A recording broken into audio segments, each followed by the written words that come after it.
My name is Marilyn Davis. I am a human resource consultant in the state of Michigan in the metropolitan Detroit area. I am also the founder and CEO of HR Elevated, which is a HR consulting company. On today's video, I want to talk about a job description and the importance of having a job description for positions you are hiring for. The reason you want to have an accurate job description is because you don't want people coming into a position and saying, I didn't know I was supposed to do that. That was not explained to me when I applied for this job. I did not see that when I applied for this job. This is a necessity when you are looking for people to fill positions because you want to make sure that they are able to perform the duties um, that and requirements of the position. So let's go with the definition. So the definition of a job description is a list of tasks, duties, and responsibilities that the job entails.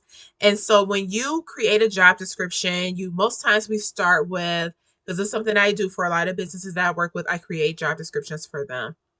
And then there's another thing called job specifications, which also can be included in a job description. It just depends on how detailed you want your actual job description to be and the role itself, right? So if the role itself requires specific skills and knowledge to be successful in this role, you definitely want to indicate that and have those specifications on there because you don't want people applying for the job who are not qualified or will not meet the needs of the business.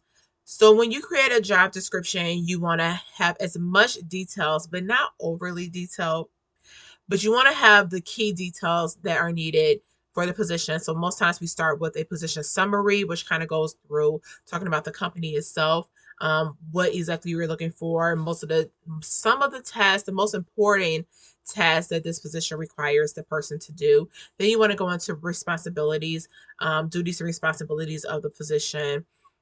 This can be fairly lengthy. It kind of goes through majority of what they would be doing each day. Then you also can have the requirements, and this is where you list like any kind of education that's needed for this position, any kind of special certifications or licenses that are needed for this position. A new thing that has been added to job descriptions in the recent years is the physical demands because people want to know, is it remote, is it virtual, can I have the option of doing both, is it a hybrid, am I required to be on site all the time, is it a job that I have to be there for, am I standing, am I sitting, am I lifting, am I in a warm environment, am I in a cold environment? These are all things that have to be put into a job description so that people know exactly what they're applying for. And then the last thing is kind of which we have to put like the legal, the EEOC, and the AAP has to be in there. Some kind of laws, certifications, laws, and regulations that have to be in part of the job description. At the top, you definitely want to list the title of the position, the hours, and sometimes you can give a pay range if it's salaried or if it's an hourly position. Those things are also needed. So if you need assistance with this, please reach out. You can visit my website at hrelevatedpro.com. You can send me a message. I also have articles on there to help people. So if you want to go on there and just review some of those articles that I have, and I'm going to continue to do this page and offer different insight, knowledge that I have over the years of working in HR and also working with different businesses, my knowledge and certifications that I have achieved and got into the field of HR. So I hope this has helped you today. Like I said, you have any questions, any topics you'd like for me to discuss, send a note on my webpage, hrelevatedpro.com. Have a wonderful day.